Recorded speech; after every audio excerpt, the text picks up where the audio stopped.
Olá, gente, eu sou o Val Cabral e esse é o programa Olho no Olho, aqui pela TVI. Quero começar o programa hoje abordando um assunto que não é recente, talvez até centenário, mas que é perturbador e que nos deixa perplexo diante de uma realidade dramática, cujas vítimas muitas vezes são crianças, adolescentes inocentes, e que tem sido muito constante, que se agrava justamente por conta da condição dos seus protagonistas. Eu estou me referindo a religiosos, padres, pastores, bispos, sacerdotes que têm dever de ter uma conduta exemplar, mas que infelizmente têm negligenciado. É como se não conhecesse a palavra de Deus. É como se não tivesse responsabilidade de suas condutas serem modelos para a sociedade. E aí a gente assiste o noticiário de padres pedófilos. Olha que coisa satânica, que coisa absurda e covarde. Um padre pedófilo. Pastores adúlteros. E a própria Bíblia, através dos mandamentos, ressalta que não se deve cobiçar a mulher do próximo. Um pastor sabe disso, pois existem pastores que são pedófilos. Para que coisa mais diabólica do que um religioso se submeter à fragilidade e à fraqueza da sexualidade? Sexualidade anormal. Estamos também assistindo ocorrências de pastores ladrões, charlatões, espertalhões. Como é que a pessoa se utiliza da pobreza para enriquecer? Existem pastores que são muito, muito ricos. Me lembro que certa feita eu era diretor jurídico do Partido Verde da Bahia e aqui em Itabuna tinha um vereador chamado Dr. Gerson Nascimento. Ambos fomos designados pela executiva estadual do partido para recepcionarmos Marina Silva, que atualmente é ministra, e que na época era presidenciável pelo PV. Nos deslocamos com João Batista até Porto Seguro. Nos hospedamos e no horário previsto estávamos no aeroporto. Lá nos deparamos com uma limusine vinda de Osasco, São Paulo, exclusivamente para fazer o trajeto de Marina do aeroporto até o hotel, do hotel até o centro de convenções, onde haveria uma palestra da mesma, seu retorno para o hotel e posteriormente do hotel para o aeroporto para a volta lá de São Paulo, Brasília, não sei bem qual era o destino naquele momento de Marina.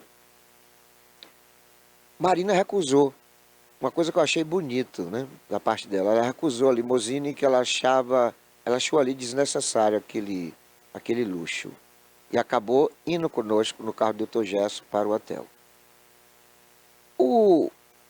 Conversando com as pessoas lá no aeroporto, e um funcionário lá do local falou que algumas aeronaves ali pertenciam a, por exemplo, o pastor Pedro, pastor Silas Malafaia, que foi outro que estava lá, enfim.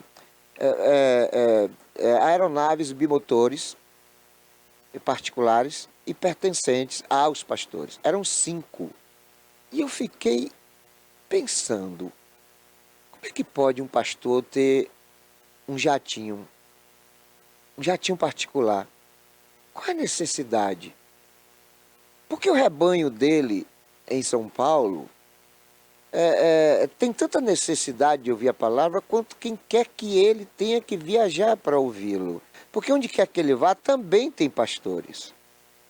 O que é que dignifica ou qualifica um pastor se deslocar de um estado para outro em jatinho particular? Ele pode até ir de ônibus, de avião comercial, mas ter um jatinho particular é um luxo que não condiz com a realidade de quem é pastor, de quem é líder religioso. Porque eu não conheço, e olha que eu já li a Bíblia umas 5 vezes, eu não conheço nenhuma passagem bíblica relatando luxo, mordomias envolvendo Jesus Cristo. Muito pelo contrário. Até o chamamento de Jesus para os seus então discípulos evidenciava esse despojamento. Porque Pedro não era somente pescador, Pedro era empresário de pesca, possuidor de barcos. E Jesus, se dirigindo a ele, exigiu que ele abandonasse tudo e que viesse o acompanhar somente de túnica e de percata. Porque era assim que Jesus peregrinava pelo Oriente Médio. Portanto, não dá para a gente aceitar que um pastor exceda naquilo que deve caber a um líder religioso. Então, ter mansões com banheira de hidromassagem, com piscinas, com penduricários de ouro, essas coisas não combinam com o que viveu Jesus, com o que pregou Jesus e com os dogmas da religião. Não deve ser isso que Deus quer. Porque essa coisa de prosperidade, isso é para empreendedor, para empresário, não é para religioso. A pessoa, quando se dirige à igreja, é para ouvir a palavra de Deus. É para ter o acalento da esperança, de uma mensagem de autoestima, de valorização pessoal e, sobretudo, de sinergia com o Pai Celestial. Ninguém deve ir para a igreja ouvir um pastor dizer que se você der uma oferta de 10 mil reais, você vai prosperar, você vai estar dando ali uma demonstração de fé em Deus. Você não demonstra fé em Deus dando dinheiro para ninguém. A fé de Deus é individual. Eu não preciso de um pastor para estabelecer uma regra de que se eu der 1.000 reais, 5 mil, 10 mil reais, eu vou estar ali revelando o tamanho da minha fé em Deus. Isso é coisa do demônio, isso é coisa do diabo. E o que tem de religioso nas igrejas, pregando o nome de Deus, mas operando aquilo que é cobiça satânica, não está no gibi. Então é preciso que nós saibamos separar o joio do trigo. Isso não quer dizer com isso que você não deva ir nessas igrejas de pastores espertalhões e ladrões. Não vá. Vá, mas saiba dividir o bolo. A parte do pastor é a parte da cobiça dele. A isto você não se submete. A parte sua no bolo é a parte da fé. É a parte da busca de uma sintonia com Deus. É do ouvir a palavra. Porque estes espertalhões usam a palavra de Deus com terceiras, quartas e quintas intenções. Então cabe a nós discernirmos o que quer o pastor e o que quer a gente. A gente quer ouvir a palavra de Deus. A gente quer estar com mais proximidade com Deus. O pastor quer o dinheiro. O pastor quer os aviões bimotores, mansões, carrões, prosperar financeiramente. Prosperidade é do homem, não é de Deus. A prosperidade que Deus quer é a prosperidade da boa conduta, do bom senso e da espiritualidade. A prosperidade que Deus quer é você sair desse plano terrestre para morar com Ele na morada celestial. É essa prosperidade que Deus quer. É óbvio que Deus não quer você passando fome, miserável, pobre. Mas para você não passar fome, não ser miserável, você não precisa nem da Bíblia. Não precisa nem de ter fé em Deus. Só precisa que você estude. Se capacite profissionalmente. Busque alguma coisa para o seu sustento, sua subsistência. Porque eu conheço amigos que não creem em Deus, que não são religiosos, mas são ricos. Eu tenho um amigo que é físico nuclear, ele tem um salário de quase 100 mil reais. A aparência dele é de hippie. Você não dá nada pelo que você vê nele. Mas se você pegar uma carona com ele, ou viajar com ele com a moto dele, você vai ver que a moto dele não é para pobre. Se você for em um dos carros dele, você vai ver que o carro mais barato dele não é carro para qualquer rico. E se você for na Pituba, onde ele mora, numa mansão, é uma coisa paradisíaca. E ele não crê em Deus, não acredita. Mas lá ele estudou. Ele faz parte do programa binacional de energia nuclear Argentina-Brasil. Ele passa 6 meses na Argentina e 6 meses no Brasil. Isso há uns 30 anos. É um homem muito rico e descrente. Ele é ateu. Mas é um homem de bom senso. É um homem que eu nunca vi uma falha nele, com exceção dessa de não crer em Deus, que eu acho que é uma falha muito grande no indivíduo. Mas como ele é cientista, como ele é físico, é compreensível, porque há uma dicotomia entre o que pensa o cientista e o que cremos como cidadãos comuns e cristãos. Então não deve caber um pastor se locupletar da fragilidade do rebanho. Não cabe um pastor cobiçar a mulher do próximo. Não cabe a um pastor ser a favor, por exemplo, do aborto. O bispo de Macedo é a favor do aborto. Olha que contradição. Porque o mandamento diz: não matarás. O que é o aborto se não um assassinato? Existem padres que são pessoas odiosas, de práticas diabólicas, não só da questão sexual, mas da ilicitude na prática do cotidiano. São pessoas que matam. Certa feita, 3 pastores mataram um rapaz de 14 anos em Vitória da Conquista, dentro da igreja, enterrou dentro da igreja, no quintal da igreja. Olha que coisa demoníaca. Agora, recentemente, um pastor foi flagrado por ter engravidado uma adolescente. Pastor casado engravidou um adolescente com deficiência mental. Olha que coisa absurda, inaceitável sob qualquer aspecto. Então muitos não são pastores, estão pastores. Muitos não são padres, estão padres. Mas são instrumentos do Satanás operando aquilo que é da malignidade no altar, no púlpito. São pessoas nocivas à sociedade. Porque tem muita gente que comete a negligência de achar que o demônio vai surgir na vida da gente de chifre, de rabo e de cheiro de enxofre. Não.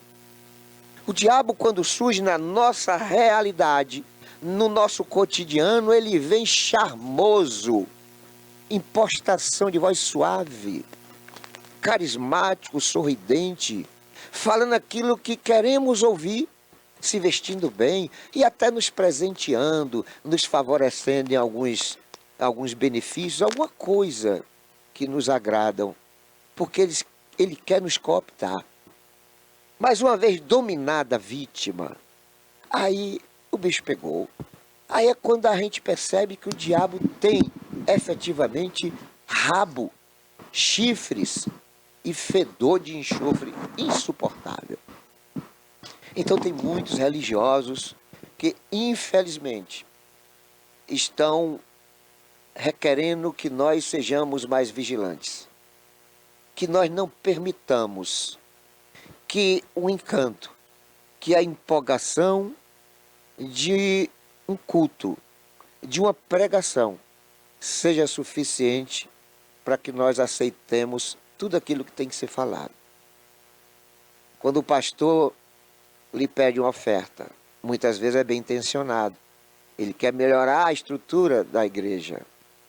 Não sou contra a oferta e não sou contra o dízimo.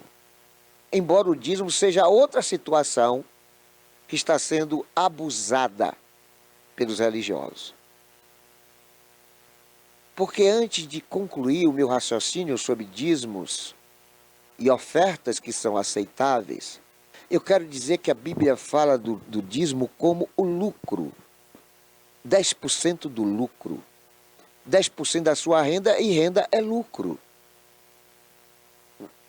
Aqui nós não estamos falando do líquido e do bruto, nós estamos falando aqui do líquido. Eles pregam o bruto. Então, se você ganha, por exemplo, R$1.000 e você gastou R$900 para se alimentar, para pagar energia, água, impostos, etc., etc., O lucro dos R$ 1.000 foram R$ 100. O lucro daquele mês que você teve foi R$ 100. E 10% de R$ 100 são R$ 10.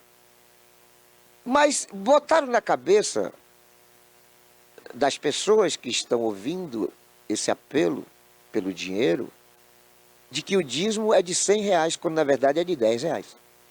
Porque a renda foi R$ 100. O bruto foi R$ 1.000. O trabalhador recebeu R$ 1.000, mas gastou 900. Sobraram 100, quando sobra. Aí está o dízimo de Deus. Porque os R$ 10 do bruto é do diabo, é do homem.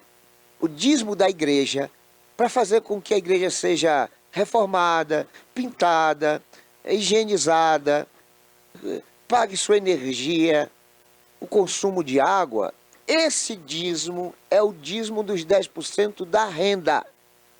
E ele é necessário. Às vezes esse dízimo é insuficiente para o custeio de toda a operacionalidade e do funcionamento da igreja. Aí é onde vem as ofertas. Aí o padre, o pastor, vai se dirigir ao público e dizer: olha, estamos, irmãos, necessitando aqui de mais alguns recursos para honrarmos os nossos compromissos financeiros. E aí dá-se a oferta, sem estabelecer valores. Tem um pastor aí de chapéu, um Valdomiro, não sei das quantas, picareta todo, que esses dias eu estava ouvindo, porque esporadicamente eu assisto televisão. Eu não gosto de assistir televisão, muito raramente eu assisto televisão, muito raramente. A Globo de jeito nenhum, não ouço a Globo, não assisto mais. Eu até gostava do Fantástico, Jornal Nacional e tal, mas não assisto mais, porque aquilo ali é um show pirotécnico, um palanque político, ideológico, de esquerda, e eu abominei. Não assisto a Globo. Mas assisto esporadicamente outros canais, Bandeirantes, SBT, enfim. Pois bem, tinha esse pastor lá exigindo 700 pessoas para cada uma dar R$ 1.000 para ele, porque ele precisava de 7 milhões de reais para pagar o horário de rádio e televisão. Olhe bem, e ele dizia que aquilo não era somente para ajudar ele a pagar o horário lá que ele contratado, né, para ele fazer a exibição do programa. Era para as pessoas demonstrarem que tem fé em Deus. Olha que absurdo! Então, meu amigo, se você que está me assistindo frequentar uma igreja, que o pastor estabeleça valores para você demonstrar fé em Deus, pode ter certeza que você está sendo vítima de um charlatão, de um estelionatário, de um vagabundo que se diz pastor. O padre normalmente não. Você vai na igreja católica, há um ritual ali, há um ritual. Com exceção da homilia, que é o momento em que ele fala de assuntos que são pertinentes àquele momento. Posterior, há um cântico. Todo católico sabe que aquele momento é uma música só. É uma música. É o momento dele levantar do banco, ir para uma fila, se dirigindo a um cesto onde vão ser depositados as ofertas, ou o dízimo.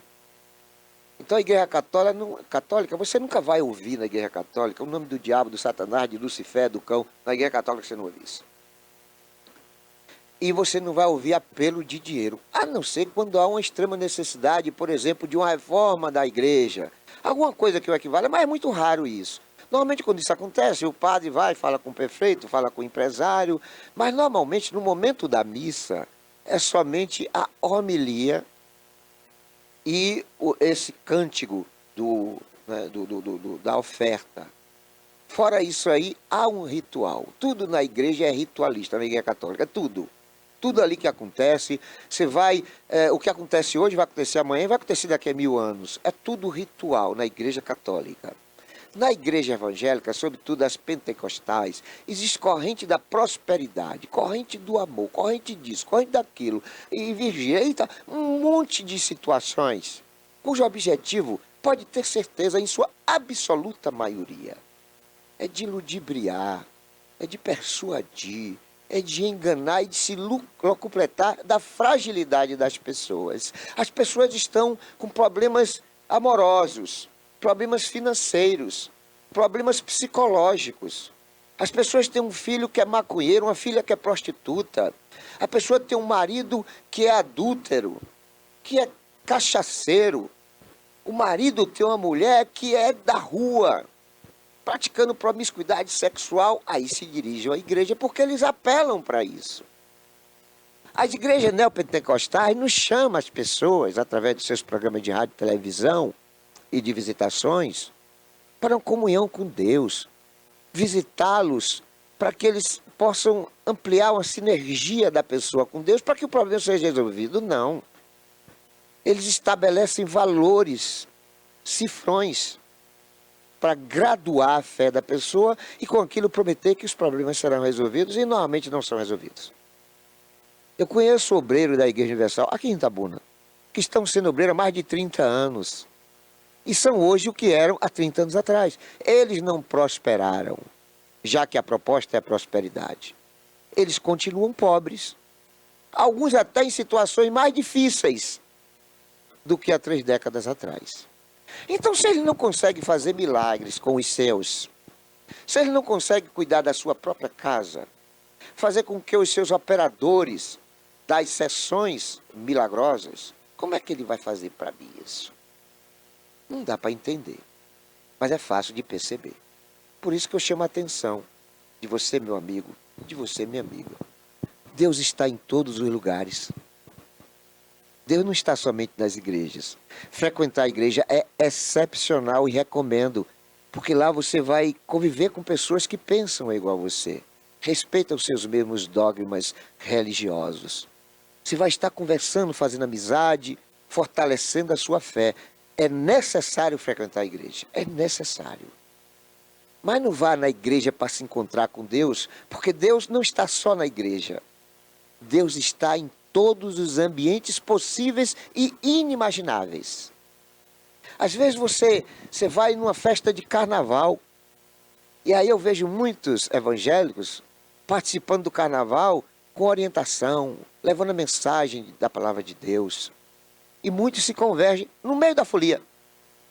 Porque Deus está ali também, Deus está em todo lugar. Está pensando que Deus só está na religião, só está na igreja? Está pensando que Deus só está na sua casa? Está pensando que Deus só está na matriz? No programa de televisão? Deus está em... se você for para um cabaré, para um brega, Deus vai estar lá. Deus vai estar do teu lado. Se você for cometer um assalto, um assassinato, um roubo, Deus vai estar do teu lado. Só que o demônio também é onipresente. As pessoas só têm olhos para Deus. Mas tem que ser vigilante, porque nós temos 2 olhos, e ainda que não tivéssemos nenhum, como no caso as pessoas com problemas visuais, existe a percepção. Então de um lado você tem Deus, e do outro lado você tem o Satanás.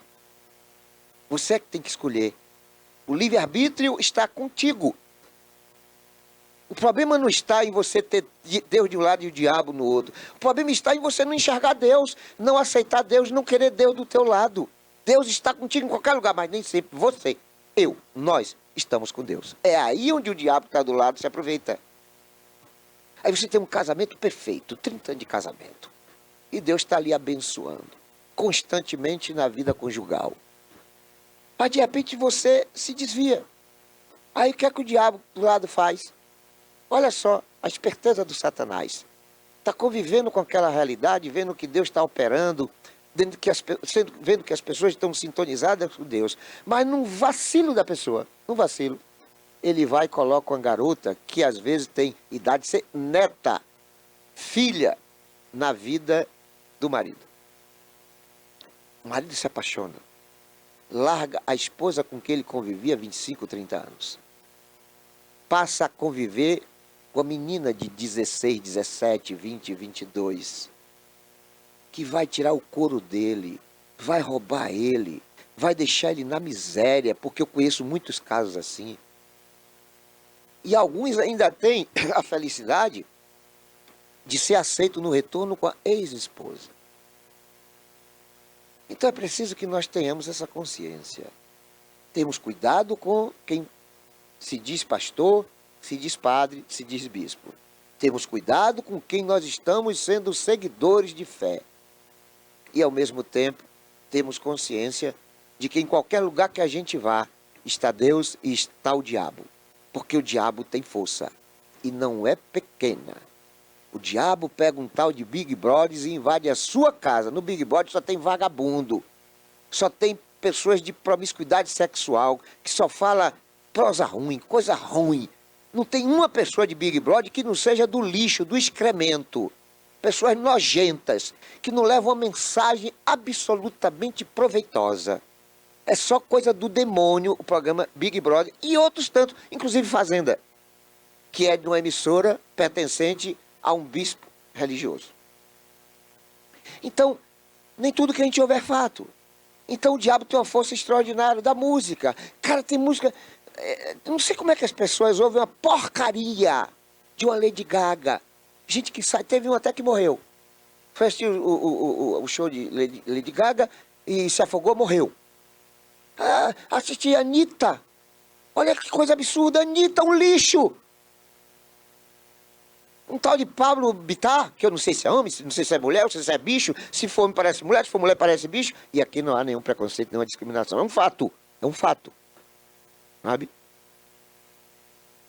Então você tem que saber separar o joio do trigo. Você tem que ter discernimento, porque o diabo tem força. O que o diabo não tem, já teve, mas nunca voltará a ter, é poder. Porque é Deus que tem poder. O poder de Deus é tão grande que se ele quiser voltar ao inferno, porque através de Jesus Cristo ele foi lá, 3 dias foi lá no inferno, arrebatar almas arrependidas. Então Deus, se ele quiser, hoje, agora, ele vai ao inferno. E fica lá o tempo que ele quiser, cuidando de almas perdidas, convertendo pessoas, arrebatando pessoas. Mas se o diabo quiser ir para o céu, ele pode até querer. Ele pode até ir aos portões do céu. O que ele nunca mais vai poder fazer é abrir os portões do céu.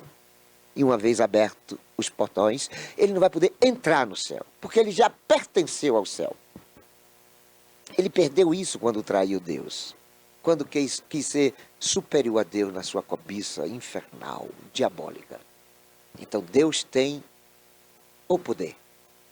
E a ele é dado tudo o que é possível ser visto e ser feito. O diabo tem a força.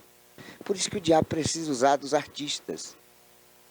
Deus pode operar por si só, mas Deus tem uma legião de anjos. Às vezes o anjo é o policial que impede você de ser roubado, assaltado, estuprado, vítima de um crime.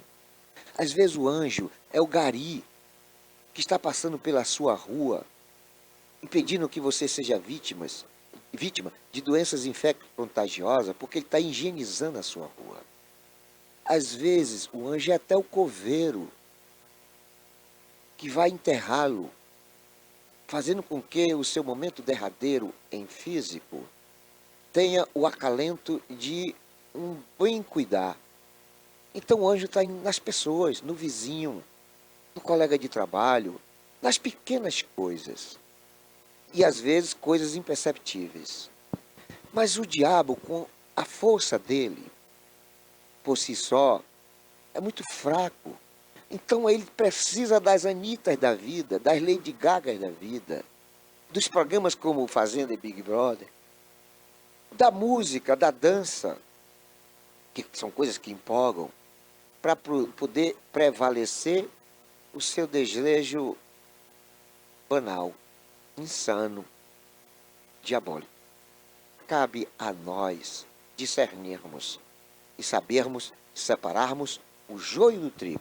Se nós tivermos bom senso, com certeza absoluta, Satanás de jeito nenhum conosco. Nós vamos a um breve intervalo, é coisa muito rápida, é um pelar e um pecar.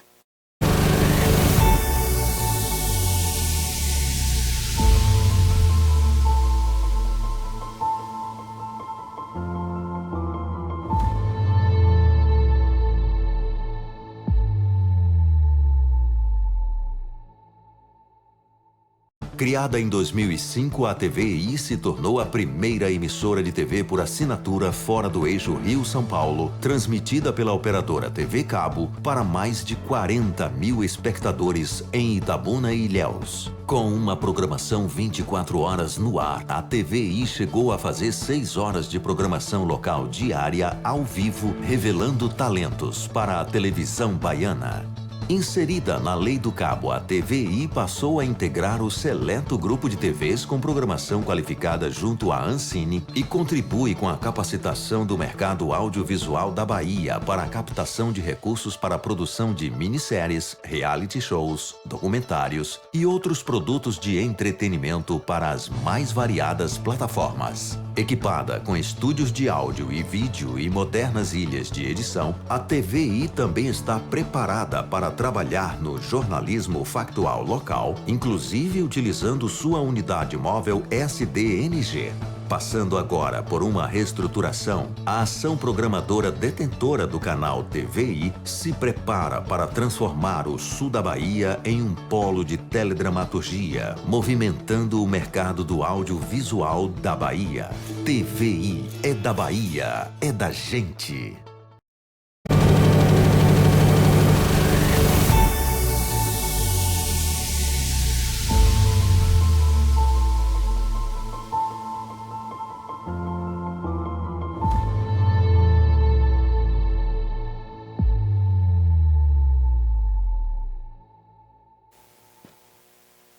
Olá, gente, eu sou Val Cabral e esse é o programa Olho no Olho, aqui pela TVI. Nesse bloco eu quero abordar uma coisa que também tem nos deixado atônitos em função do despautério de um efeito que é contrário àquilo que a gente espera. E eu me refiro à polícia e à justiça. Como é que a gente pode ter uma justiça justa, ética, séria e honesta, quando a própria justiça atropela a Constituição? Estamos assistindo isso hoje no Brasil. Uma mulher, mãe, profissional autônoma, vai até uma estátua que simboliza a justiça, situada em frente ao Palácio da Justiça em Brasília, e de batom escreve "Perdeu Mané", que foi uma frase infeliz de um ministro do STF. E essa mulher, por ter feito esse ato de vandalismo, é óbvio, condenável, é presa, está 2 anos presa e é condenada a 14 anos de prisão. Numa ação que até a água limparia. Ela poderia ser condenada a limpar o que sujou e prestar um serviço filantrópico, serviço social, mas não. O STF, através dessa coisa chamada Mário Alessandro, Mário o que mesmo? É Mário Alessandro. Parece que é isso o nome dele. Xandão, apelidade de Xandão, que é o imperador do Brasil, é quem manda no Brasil. Aí condena essa senhora a 14 anos, senhora com filhos menores, 14 anos. Esse mesmo STF, quase que no mesmo tempo, tira da cadeia o Sérgio Cabral, ex-governador do Rio de Janeiro, condenado a mais de 400 anos por furto do dinheiro público. Olha que distorção, não há justiça nisso. Essa não é uma justiça justa. Porque não dá para você entender como é que o STF mantém presos indivíduos que foram acusados de tentar um golpe, e eu nunca vi na história mundial, e eu relativamente sou estudioso no assunto, já li muito sobre o assunto, nenhum golpe de Estado que não tenha tido tanques, metralhadoras, revólveres, armas pesadas e, sobretudo, muitas mortes. Nunca vi. Só no Brasil que aqui há golpe com Bíblia e com bandeira e com mulheres de 80, 90 anos. Só aqui no Brasil. Aí, essas senhoras estão presas até hoje. 4 já morreram na cadeia. Que justiça é essa? Agora, nós fomos informados de que o governo federal tinha uma quadrilha roubando dinheiro público numa questão que já vinha há 5 anos, e eles tentam colocar isso como se fosse remanescente do governo de Bolsonaro, sendo que foram 6 anos antes de Bolsonaro, já lá no governo de Michel Temer, mas aqui no governo e botam tudo na conta do Bolsonaro, sendo que um dos beneficiados dessa corrupção de 90 bilhões de reais é irmão do presidente Lula, o Frei Chico. Só o Frei Chico ali, só a instituição dele foram mais de 200 milhões de reais. Então Bolsonaro roubou para dar dinheiro para o irmão de Lula. Não entra, né? Só na cabeça de quem é jumento, de quem é quadrúpede. Mas independentemente da origem, o fato é que Lula soube, um ano antes, que havia roubo do dinheiro do aposentado e da pensionista. Moral de história? 90 bilhões. Cadê a justiça que não interveio? Eu fico imaginando se o presidente fosse Bolsonaro. Já estava Bolsonaro preso, os filhos dele todos, os netos, os bisnetos, tataranetos, aqueles que já morreram seriam reencarnados para também serem presos, se fosse Bolsonaro o presidente. Mas pensar o quê de PCC, Comando Vermelho, STF, PT, PCdoB, PV, PSB, PSOL. É como se você pusesse ali frutas no liquidificador, operasse ali ele e no final saísse uma vitamina só. Então a justiça tem que ser justa. A justiça não pode estar a serviço de partido. A justiça não pode ter sentenças que são desiguais ou que são muito pesadas para um determinado grupo e são muito suaves para quem interessa a ela absorver. Então, justiça do Brasil, sinceramente, não funciona. Talvez dos 3 poderes é a justiça o mais degenerado, o mais empodrecido. Eu, particularmente, não acredito na justiça. Eu até acredito na justiça da primeira instância, porque são juízes que convivem no dia a dia, estão nos restaurantes, no shopping center, estão na avenida, estão transitando, vendo e sendo visto. E aí eles têm que tomar decisões de bom senso, porque senão eles vão passar constrangimento numa cidade onde ele convive cotidianamente com pessoas. Então, muitas vezes, na primeira instância, você tem juízes que tomam decisões justas e muitas vezes céleres, mas sempre sérias. Mas quando vai para desembargador, tem 3 desembargadores presos. Desembargador, ministro da Justiça, isso tudo deveriam estar na cadeia, com raríssimas exceções, e não colocando pessoas inocentes na cadeia. Em relação à polícia, eu fico às vezes sem entender como é que a instituição permite ou é omissa diante de alguns abusos de policiais. Quero ressaltar que eu tenho consciência da importância da polícia, até porque eu tenho vários familiares que são policiais. Eu tenho um tio que é tenente-coronel, eu tenho uma irmã que é tenente, tenho alguns primos que são sargentos, então eu tenho vários parentes na corporação da Polícia Militar. Mas a Polícia Militar está infiltrada de pessoas que são bandidas. Chegue no Carnaval de Salvador, fique num ângulo que seja mais alto um pouco, para você ter uma panorâmica do que acontece embaixo. Quando começa a surgir a corrente de policiais, as pessoas já abrem caminho para a polícia, porque sabem o que acontece caso isso não seja feito. Porque eles vão abrindo caminho com cacetete, sabe? Batendo nas pessoas. Aí tem um casal ali, curtindo às vezes a lua de mel, acabou de casar, veio de São Paulo, veio do Rio de Janeiro, vai curtir a lua de mel em Salvador, aproveita para o carnaval, tá ali, o casal, coitado, sabe? Curtindo Ivete Sangalo, curtindo Daniela Mercury, curtindo Cláudia Leite, Chiclete com Banana, Belmax, Olodum, Timbalada, tá ali, inocentemente curtindo o carnaval quando recebe a chalapada pelas costas. Alguns são ensanguentados, perde dente, quebra a cabeça e cai, e o policial segue. Não para nem para socorrer. Segue para bater em outras pessoas. Então é policial bandido, policial marginal. O policial, muitos deles, que vão para o Cidadele aqui em Itabuna, que é um condomínio de pessoas ricas, é o mesmo policial que vai no Novo Horizonte, que vai no bairro de Zizo, que vai no Daniel Gomes, que vai em bairro de periferia, mas o comportamento não é o mesmo. Porque no Cidadele, eles abordam o jovem, o trabalhador, com educação, com decência, com respeito, com dignidade humana, chamando até de cidadão. Boa noite, cidadão. Estamos aqui para preservar a sua segurança e, portanto, queremos fazer uma averiguação. O senhor, por gentileza, encosta na parede e lá vai fazer a averiguação dele. Isto no Cidadele, no Góes Calmon, até certo ponto na Mangabinha, no Pontalzinho, Barra da Conceição, alguns bairros de classe média ou de classe média alta ou de classe aí nos condomínios.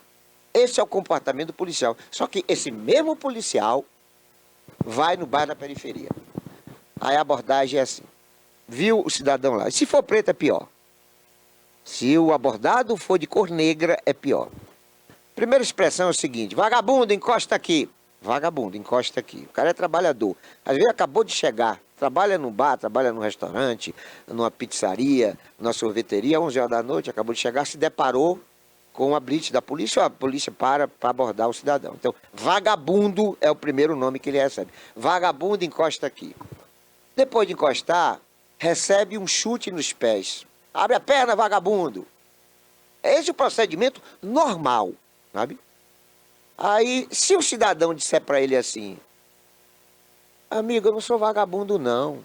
Aí recebe logo uma tapada no meio da orelha. Com a expressão de que não sou seu amigo, não, rapaz. Você é vagabundo e pá, no pé do ouvido. Viu? Se ele permanecer reclamando, aí já não é só uma burdoada no pé do ouvido, sabe? Aí é soco, é chute, dente quebrado, olho inchado. E vai preso por desacato à autoridade, às vezes sob acusação de ter agredido o policial, tentado matar o policial, que a corporação vai condecorar por bravura. Então, esse policial nós não queremos. Porque o policial que nós queremos não é o que é temido pela sociedade. É o policial temido pela criminalidade, pelos bandidos, mas respeitado pela sociedade, pelos trabalhadores. Porque, embora eu reconheça que o policial, quando vai para uma abordagem, não sabe se aquele indivíduo é bandido ou cidadão trabalhador, eu até reconheço que ele deva ter cuidado em relação a isso. Mas ter cuidado é ter preparo, é ter tática, é estratégia de abordagem. Coisa que acontece quando ele vai no condomínio de gente rica. Não é espancar as pessoas. Não é achincalhar as pessoas, diminuir as pessoas. Porque imagine a cabeça de um trabalhador que foi vítima desse tipo de abordagem. Pro resto da vida. Ele vai viver com medo da polícia. Ele vai estar dentro do quarto dele, trancado, mas com medo da polícia invadir o quarto e matá-lo. Então não é essa polícia que nós precisamos, que nós queremos e que nós temos que ter. Polícia tem que ser polícia, polícia não pode ser bandida. E polícia que bate no preso já algemado, polícia que bate negro, em homossexuais, em pessoas da periferia, pelo prazer sarcástico, sádico, de espancar a vítima, essa polícia é bandida. Graças a Deus que eu estou me referindo a uma ínfima minoria. Porque a grande maioria dos policiais são pessoas de bem, servidores públicos, honrados e dignos de merecer aquela farda. Estou me dirigindo aos bandidos fardados, que cabe à corporação não somente esperar receber a queixa, mas monitorar. Até porque hoje, na cidade, existem vídeos monitoramentos. Você não entra e você não sai de Itabuna sem ser visto pelas autoridades policiais. Raríssimas são as ruas em Itabuna que não tenha filmagem. Então não é possível que a polícia não esteja, o comando da polícia não esteja vendo as barbaridades. o abuso de poder da polícia, de alguns policiais. Não é possível.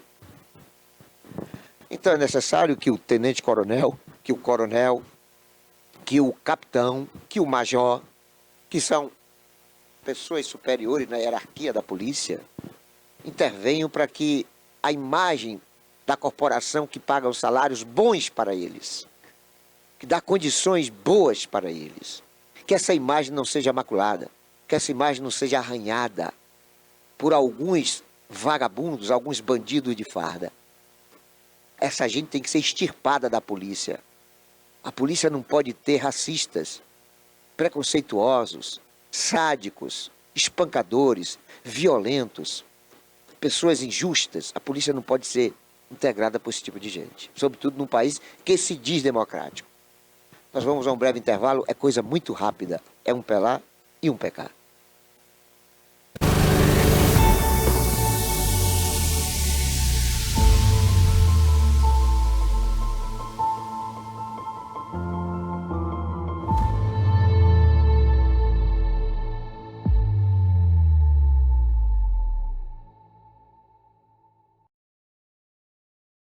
Criada em 2005, a TVI se tornou a primeira emissora de TV por assinatura fora do eixo Rio-São Paulo, transmitida pela operadora TV Cabo para mais de 40 mil espectadores em Itabuna e Ilhéus. Com uma programação 24 horas no ar, a TVI chegou a fazer 6 horas de programação local diária ao vivo, revelando talentos para a televisão baiana. Inserida na Lei do Cabo, a TVI passou a integrar o seleto grupo de TVs com programação qualificada junto à Ancine e contribui com a capacitação do mercado audiovisual da Bahia para a captação de recursos para a produção de minisséries, reality shows, documentários e outros produtos de entretenimento para as mais variadas plataformas. Equipada com estúdios de áudio e vídeo e modernas ilhas de edição, a TVI também está preparada para trabalhar no jornalismo factual local, inclusive utilizando sua unidade móvel SDNG. Passando agora por uma reestruturação, a ação programadora detentora do canal TVI se prepara para transformar o sul da Bahia em um polo de teledramaturgia, movimentando o mercado do audiovisual da Bahia. TVI é da Bahia, é da gente.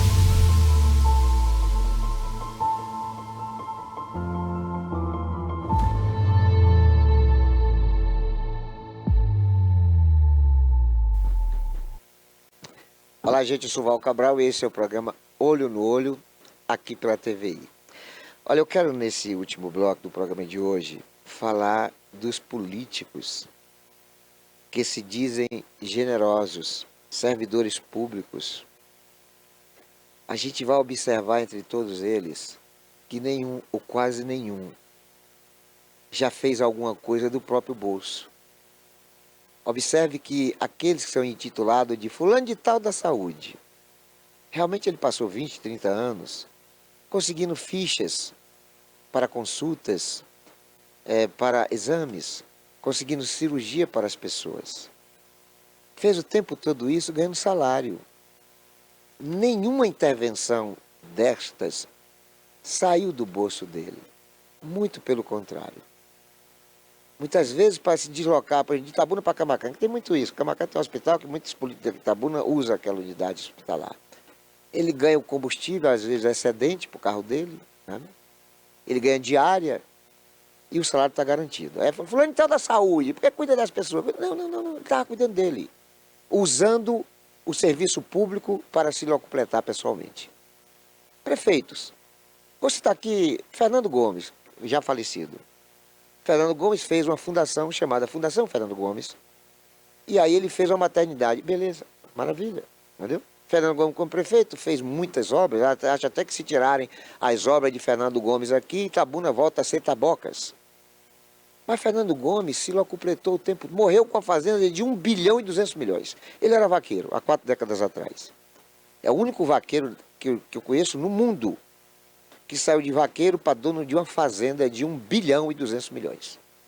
Nunca fez nada do bolso dele. Sempre do dinheiro público. Geraldo Simões, sangue de Cristo tem poder, está amarrado em nome do Senhor, cruz credo, porque esse nome para mim é satânico. Geraldo Simões, o que foi que fez do bolso dele? Nada. Nada, absolutamente nada. Só fez roubar dinheiro público, mas nada de ordem pessoal. Só se locupletou do erário. Não tem nenhuma iniciativa, nada. Eu soube até que até os puxa-saco dele, quando ia lá pedir R$ 5, R$ 10 para comer, que ele dizia que estava sem dinheiro. Um parasita do Serviço Público Federal, aposentado pelo Congresso, servidor da CEPLAC, que nunca trabalhou na CEPLAC, vai para a CEPLAC, chega, abre o computador e fica jogando paciência, quando vai. Né? Então, essa gente sabe enganar. Então, quando eu vejo político se auto-intitular como defensor da educação, defensor da saúde, pode ter certeza que esse tipo de político nunca comprou um dipirona do bolso dele para atenuar o sofrimento do eleitor. Nunca pagou um caderno, um calçado, um uniforme para o filho do eleitor, mas ele se diz defensor da educação. E se fosse ligado a sindicato é pior, porque só tem parasita ali, com raríssimas exceções. Sindicatos são antros de parasitas, pessoas inúteis, pessoas que não servem para patavina, a não ser para atrapalhar a vida das pessoas. Vou citar o caso aqui de uma cidadã chamada Jovita Lima, ex-presidente da PLB de Eunápolis. Há uns 3 anos atrás, essa cidadã liderou uma paralisação da educação que fez com que todo o ano letivo fosse perdido. Foram 8 meses de paralisação. Como o ano letivo só tem 8 meses, então se perdeu o ano letivo. Aí aqueles alunos que estavam na boca da bigorna ali para fazer o Enem, para fazer SISU, para ir para a universidade, esses perderam um ano da vida deles. Perderam. Porque uma cidadã queria ser secretária de educação, mas era presidente da PLB. Quase todas são assim, querem ser secretária de educação. Pois ela acabou sendo. Atualmente ela é secretária de educação de uma prefeitura cujo prefeito foi preso por roubar dinheiro público e que infelizmente está solto, mas na iminência de a qualquer momento perder o cargo, que parece que a justiça esbugalhou os olhos para a realidade do quanto ele é nocivo para o dinheiro público. Cidadã essa, Jovita Lima, é secretária de Educação. A educação de hoje em Eunápolis está muito mais agravante, muito pior do que do tempo em que ela paralisou a educação. Ou seja, é uma gente hipócrita, cínica, demagoga, falsa, parasita, inútil, imprestável. Pessoas como essa Jovita Lima existem aos montes nos sindicatos. Sindicato neste país, se dependesse de mim, dependesse de mim, não haveria STF nos moldes que estamos tendo, não haveria Congresso Nacional, não haveria partido político, todos, sem exceção, são organizações criminosas, sem exceção, não haveria sindicato, porque quase todos são organizações criminosas. Mas, infelizmente, nós temos que ser regido por um suposto sistema democrático, que é fictício. O Brasil não é um país democrático, não é. O Brasil hoje é um país temeroso para quem pensa ter condições de liberdade de expressão. Portanto, eu que o diga, né? Eu respondo a 125 processos por chamar ladrão de ladrão. Tenho 9 condenações por chamar ladrão de ladrão. Mas é a vida que segue. Gente, um abraço, muito obrigado por estar sempre nos prestigiando com a audiência. Fiquem todos com Deus e não se esqueçam jamais de que Jesus é o caminho, a verdade e a vida.